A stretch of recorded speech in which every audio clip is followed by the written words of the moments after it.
शांत आहे का उगा आता लयच नशिबाचा प्रश्न आहे आपल्या. मोकळं तर माघारी जायचंच नाही गाड्या.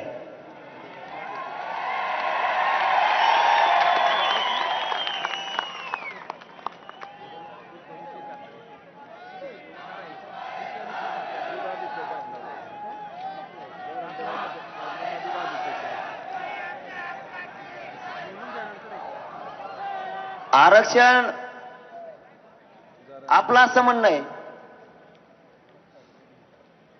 क्युरिटी पिटिशनचा विषय सुप्रीम कोर्टात.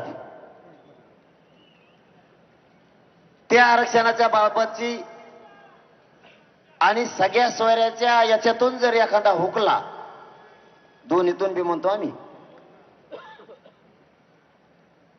या मान्य सुप्रीम कोर्टाने आरक्षण रद्द केलेलं तर ते आरक्षण मिळेपर्यंत लांब जाऊन रे. लोकांचं मनस्थिती अशी व्हायला लागली, ते वर बघत आहे त्याच्याकडे. आमचा जीव चाललाय हे सांगू सांगून. हे जाऊन ते भुंगे तिकडे, नाही तर मी माईकच हाणीन त्याच्यावर. इथं विचलित डोकं होतंय लगेच माणसं. ते पोर वर बघत आहेत, मी इकडे जीव तोड सांगतोय. इथं मरणाचा घामान भिजलोय, मायात नाही राहिली ताकद.